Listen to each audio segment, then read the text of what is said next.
NTA Network Center. National Power Training Institute of Nigeria and Industrial Training Fund signed Memorandum of Understanding on Power Generation. Plateau government adopts framework for implementation of full financial autonomy for legislature and judiciary. Experts advise residents on ways to avert flood. I am Felicia Daliop Samaila.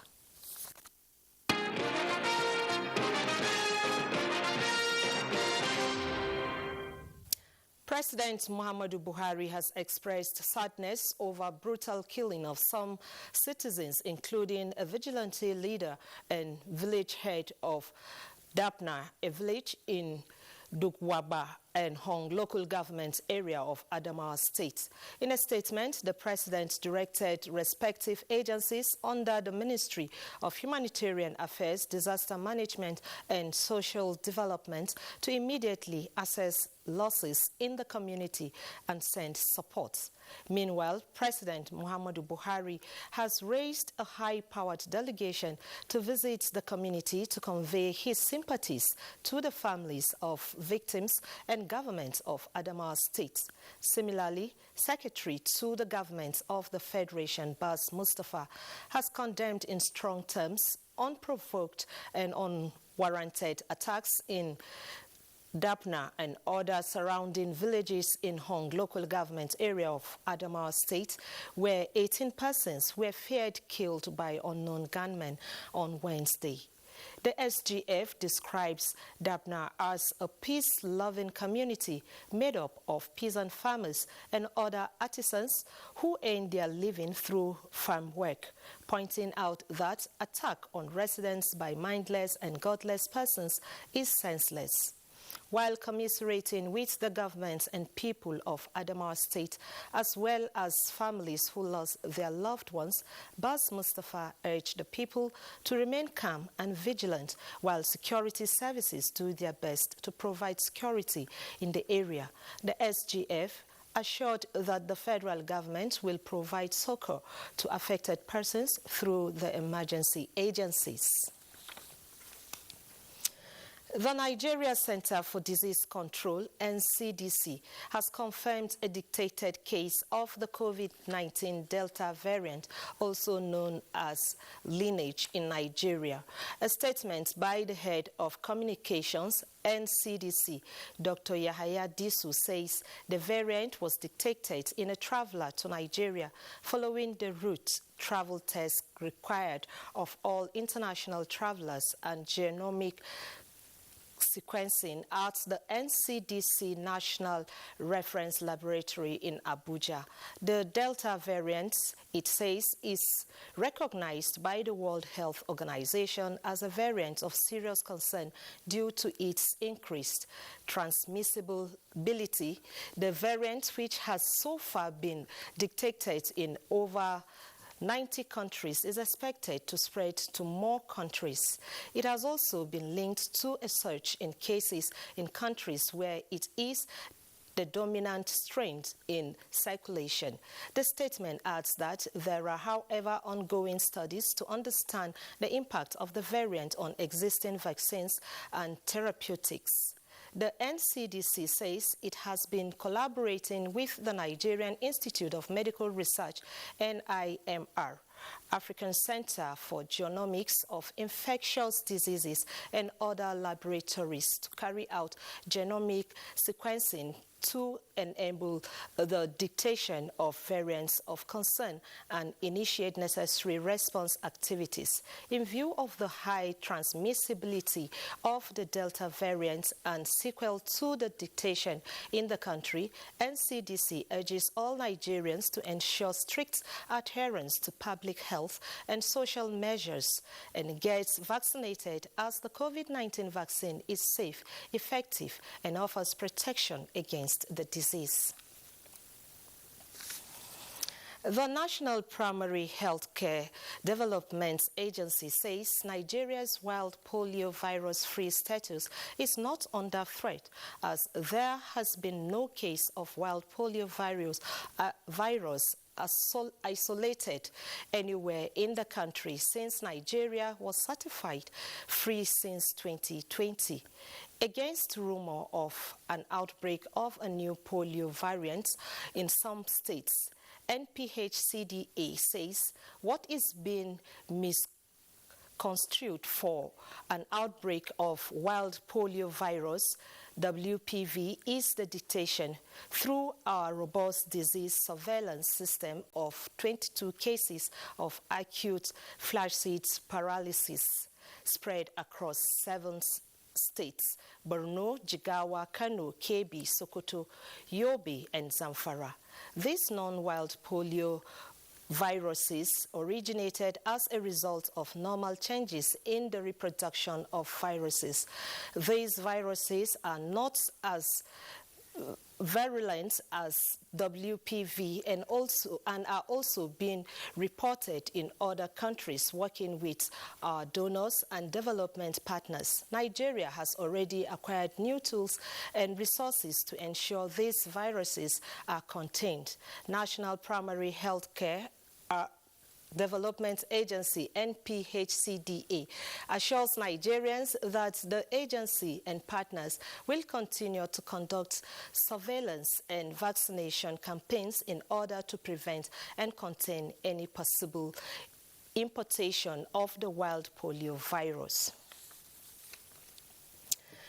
The disagreements over what should constitute hazard allowances of junior and senior health workers will continue to linger. This is as a result of the inability of union leaders to harmonize their submissions and agree on fixed amounts for considerations by the federal government. Minister of Labor and Employment, Dr. Chris Ngige, expressed disappointment over the developments after the latest meeting between the Presidential Committee of Salaries and the Health Workers Union. Joseph Otson has more. Discussion between the Presidential Committee on Salaries over upward review of hazard allowance for health workers have been on for over 3 months. If before it was eroded that everybody who is working in the hospital should get the same hazard allowance, we want to point out very clearly that the risks are not the same. We have always emphasized on the issue of equity, not equality. Though the federal government has moved up from the 5% monthly hazard allowance paid health workers in Nigeria with an offer of 350% for junior and 600% for senior workers, the Nigerian Medical Association and the Joint Health Sector Union are having varying submissions and are struggling to shift grounds. The latest engagement has also ended in a deadlock. The proposals they have submitted differ, and they are not able to harmonize down. We also will take both positions back to Presidential Salaries Committee and look at it with salaries, incomes, and wages, and then we can then take a government position. On the threat of strike by both unions, the minister says he has called on them to obey labor laws and withdraw the idea. The federal government has proposed a sum of 37 billion naira for monthly hazard allowance for health workers, but the two unions are finding it difficult to agree on what should be the share of the senior and junior. In Abuja, Joseph Otsen, NTA News. Plateau State government has adopted a framework for implementation of full financial autonomy for the legislature and judicial arms of government. This was disclosed when the State Accounts Allocation Committee, chaired by the Secretary to the Government of Plateau State, Professor Anladi Atu, presented its report to Governor Simon Lalong at the Government House, Jos. Salau Abraham and Mohammed reports. The clamor for financial autonomy of the legislature and judiciary has been concluded with the adoption of a working document by the three arms of government for its implementation in Plateau State. Chairman of the committee said members were drawn from three arms of government and have worked to reach amicable resolution in producing the document. The principles for which this autonomy was to be implemented was based on the percentage of budgetary provision of 2020 Appropriation Act for all the three arms of government. Even though the funds management law was not passed and assented to, government was committed to the full implementation and commencement of the autonomy by directing the Honorable Commissioner of Finance and all other relevant stakeholders to commence the activities of the State Accounts Allocation Committee. Governor Simon Lalong said the implementation of full autonomy for all arms of government is an indication of his administration's resolve to building a strong democratic institution. For judiciary and the executive, it has been very long, even during military. But for this arm, the legislature, it is not. We are not very unstable. But this time, we want to remain very stable. And there's no way you can bring stability without ensuring that there is autonomy for the other arms of government. Because that's the only way they can grow. And so when they grow, you will find a stable and also very conducive democracy. Speaker of the Plateau State House of Assembly and Chief Judge of the state appreciated Governor Lalong for his personal commitment in seeing to realization of autonomy, as these will further boost democratic tenets in governance. The autonomy will be a step forward towards achieving our better representation. And we graciously appreciate you, not only in the state, the entire nation. You have been in the forefront in leading the issue of the autonomy. The fact that it's divided into arms is mainly to further strengthen the government. Those who brought the principle of autonomy, they have a purpose. The purpose is deeply democracy. The governor is expected to sign the document as soon as necessary corrections are effected. In Jos, Salau Abdurrahman Mohammed, NTA News. Panorama will continue after the break. Stay with us. The vaccine offers hope for a safe country free of coronavirus. I urge all state governments, traditional and religious leaders to take the lead in the mobilization effort within their environment and spheres of influence. I similarly urge all eligible Nigerians to present themselves and be vaccinated in accordance with the order of priority already mapped out at the various authorized designated centers only.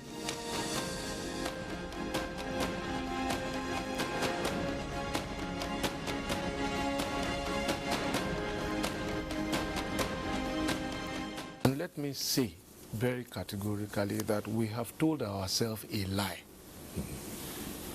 that we have a housing deficit of 17 million. It is a lie. Setting the record straight regarding housing in Nigeria. Plus, as we build the roads, we now improve the enforcement capacity, we provide the infrastructure, so way bridges will be part of infrastructure for enforcement and protection of the road. One-on-one with the Minister of Works and Housing, Friday, 10:30 p.m. on NTA.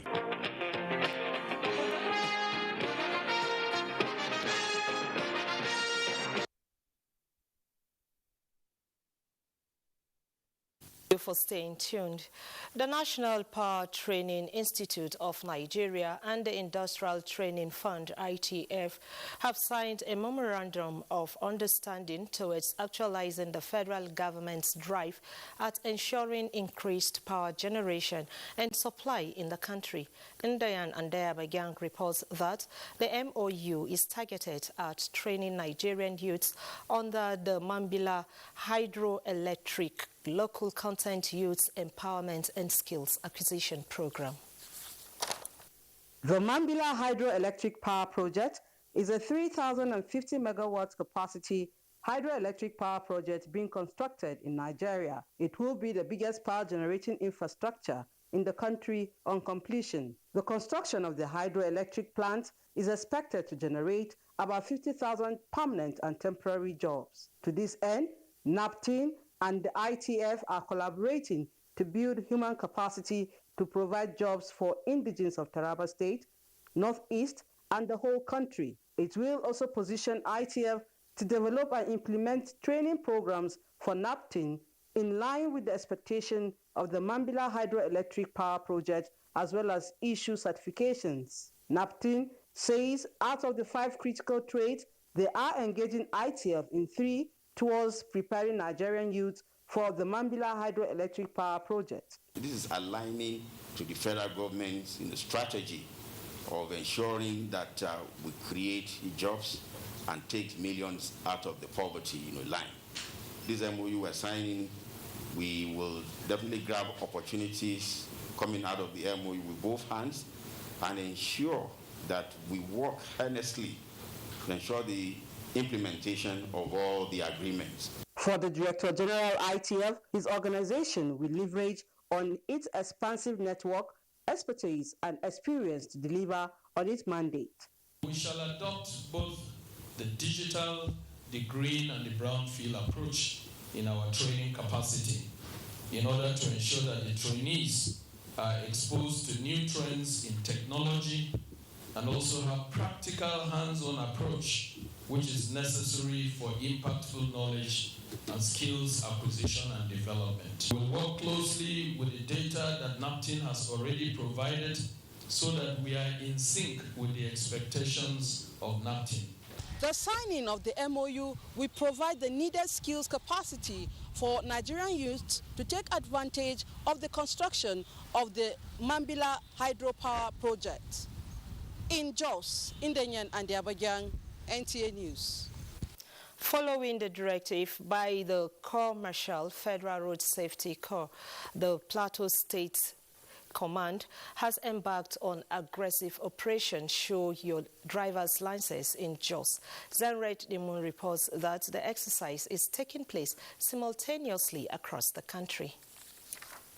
In keeping with its mandate of creating and sustaining safer motoring environment for Nigerians, personnel of the Federal Road Safety Corps are out to enforce the Operation Show Your Driver's License as directed by the Corps Marshal Boboye Oyeyemi. In Plateau State, personnel of the Corps are seen at strategic locations to ensure that erring citizens are fished out and sanctioned. It's aggressive. You stop and show your driver's license. If you don't have it, we book you for not having the driver's license. So there's a penalty for it. And you pay the fine. After paying the fine, then you go and process your driver's license. The integrity of the driver's license cannot be overemphasized. It's an important document for you to be on the road. The Sector Commander Plateau State Corps Commander Alphonsus Godwin says the exercise is in collaboration with the police, NSCDC, and the State Revenue Service to ensure maximum output. End of this exercise, that only those who are qualified to drive are on the highway. Those who just learn how to drive and then get to the highway and are causing confusion on the road and killing people, by this exercise, they will be off the road. We are equally expecting that at the end of this exercise, we will not be seeing expired driver's license again. People will go and renew their driver's license and then get the required permit to be on the highway. And those who have temporary, who will not honor any temporary that is expired again at the end of this exercise. The sector commander called on the motoring public to ensure they update their information and get their licenses to be qualified to drive. In Jos, Zenred Dingmun, NTA News. Following a report received by Plateau State government from the Nigeria Hydrological Services Agency, the state has placed 7 local government areas on red alert to prevent flooding as rainy season intensifies. The report. The 7 flood-prone areas are Mangu, Barkers, Wasi, Lantang North, Jos South, Jos North, and Shandam local government areas. While calling for caution on the part of residents, the state government says it has taken preventive measures to respond to any possible disaster that might occur as a result of flooding. We have set up strategies to see if we can avert, in the event that it happens, the effect on the environment and the general public may not be too adverse. Let everybody look at his surrounding. If there are blocked drainages around, let them do it as if they are doing it to themselves and not to government. State Emergency Management Agency SEMA says it is not resting on its oars to ensure safety and appeals to the public to take note of flood early warnings and information by adhering to predictions of flood scenarios for 2021. Let us change our attitude to respect warning signals. And secondly, they should be trained on level of preparedness. Our camera lens caught up with men of the Plateau State Environmental Protection and Sanitation Agency at work in some parts of Bukuru Metropolis. Some of these communities usually bring out their waste and then dump into the drainage system. We have employed some of our workers to come out and make sure we clear all the debts. The situation is, however, worrisome off Tafabalewa Street, Jos, as residents appeal for government intervention on flooding in the area. Right now, we are having erosion, signs of erosion, and if this thing continues like this, you'll find out that the road leading to the other junction, the other end, will be condemned, and it will not be motorable again. It's almost everywhere. We'll gather money and we'll open the gutter. But this time is too much. It's not something that we can do. Government need to open this road and widen the gutter. Experts stress the need for aggressive awareness on constant clearing of waterways and maintenance of dams and reservoirs to ensure free flow of runoff into drainages to avert flooding.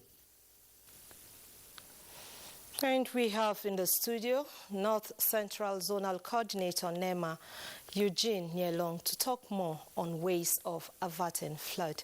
Sir, you're welcome. Thank you for having me. Let's start this way. There was a prediction by Nigeria Hydrological Services Agency about impending flood in Plateau State this year. We want you to shed more light on this. Thank you very much.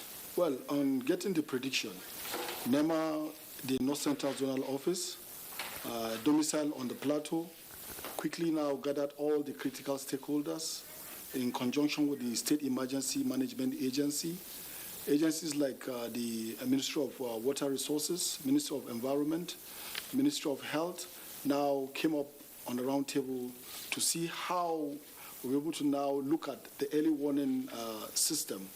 The early warning system can be looked at in different components. We have identified the hazard of flood. Now, then the next step, what is the level of preparedness? The level of preparedness and the level of response. Now, local government have been mapped out. It's about 7 on the Plateau. When we look at it holistically in national, we have about 121 that have been identified. And again, the rainy seasons are here. Now, we came up and we're able to now see how we get out by now getting to the gatekeepers and sensitizing these people on the risk, that is the hazard, that is the flood. Now, we did it in conjunction with the State Emergency Management Agency and those local governments that have been identified and been mapped out on the flood of this year, looking at the national outlook, the flood outlook. Now, we looked at them, the danger. We're able to now, in our own little way, in collaboration with the local government, also train vanguards. That's in the response mechanism. I told you in the different components in terms of eventuality of this flood. The response mechanism on eventually if flood occurs. Now identifying of safe havens as the high grounds of the flood, even eventuality it occurs. Now the flood, the overflow of water, we also now we came down from a high horse, now going down to the gatekeepers, now sensitizing them of the danger of flood. Creating waterways, averting building on waterways, which most of us now tend to do it based on different factors, be it cultural or religious, backgrounds tied to our own culture or communities in which we come from. So basically, these are some things we work in conjunction with the tiers of government, the local government, the state emergency management agency, and the critical stakeholders in trying to see how we can avert all this danger. Okay, thank you very much. Time is not on our side. Thank you for being our guest. Thank you very much for having me. Okay, this is how far we can go on Panorama today. Be a star, join the fight against rape and rapists. Bye.